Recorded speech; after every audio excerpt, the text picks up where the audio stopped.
ಪರಿಸರ ದಿನ. ಅದನ್ನು ಎಲ್ಲ ಮಕ್ಕಳ ಜೊತೆ, ಹಸಿರು ಮನಸ್ಸುಗಳ ಜೊತೆ ಒಂದು 20-30 ಜನ ವಾಲಂಟಿಯರ್ಸು, ಕೆಲಸದವರೆಲ್ಲ ಬಂದಿದ್ದಾರೆ. ಕೆಲಸದವ್ರು ಅಂದ್ರೆ ಏನು, ಅವರೇ ರಿಯಲ್ ನಮಗೆ ಫೌಂಡೇಶನ್ ಇದ್ದಾಗೆ.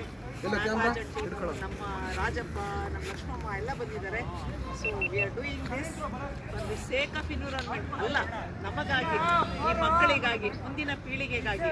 ಎಲ್ಲ ಕಡೆ ಹಸಿರು ಉಳಿಸ್ಬೇಕು, ಬೆಳೆಸಬೇಕು. ಅರಳಿ ಮರ ಅದ್ಭುತವಾಗಿ ಅರಳುತ್ತೆ, ಬೆಳೆಯುತ್ತೆ. ಎಲ್ಲೆಲ್ಲಿ ಸ್ವಲ್ಪ ದೊಡ್ಡ ಜಾಗ ಇದೆ ಅಂತ ಕಡೆ ಅರಳಿ, ಆಲ, ಹತ್ತಿ ಅಂತದಕ್ಕೆ ಹಾಕಿ ಪಶು ಪಕ್ಷಿಗಳಿಗೂ ಸಹಾಯ, ನಮ್ಮೆಲ್ಲರ ಜೀವಭಾವ ಉಳಿಯೋದು. ಅತಿ ಆಕ್ಸಿಜನ್ ಕೊಡೋ ಜಾಗ ಇದು. ಎಲ್ಲ ಕಡೆ ನೋಡಿ, ಎಲ್ಲ ಕಡೆ ನೆಡ್ತಾ ಇದ್ದೀವಿ, ಎಲ್ಲ ಕಡೆಗೂ ನೆಡ್ತಾ ಇದ್ದೀವಿ. ಹೋದ ವರ್ಷ ನೆಟ್ಟಿದ್ವಿ, ಅದರಲ್ಲಿ ಒಂದು 60% ಉಳಿದಿದೆ, ಇನ್ನು 40% ಮತ್ತೆ ಕವರ್ ಮಾಡ್ತಾ ಇದ್ದೀವಿ. ಎಲ್ಲ ಪ್ರಪಂಚಕ್ಕೆ ಬೇಕಾಗಿರೋದು ಮರಗಿಡ. ಎಲ್ಲ ಕಷ್ಟಗಳಿಗೂ ಮರಗಿಡದಿಂದನೇ ಸಹಾಯ, ಮನುಷ್ಯರಿಗೂ, ಪ್ರಪಂಚಕ್ಕೂ, ಪಶು ಪಕ್ಷಿಗಳಿಗೂ. ಪ್ರಪಂಚ ಉಳಿಯದೆ ಮರಗಳಿಂದ. ದಯವಿಟ್ಟು ಮರ ಉಳಿಸಿ, ಮರ ಬೆಳೆಸಿ. Love trees, save trees, leave trees. Thank you.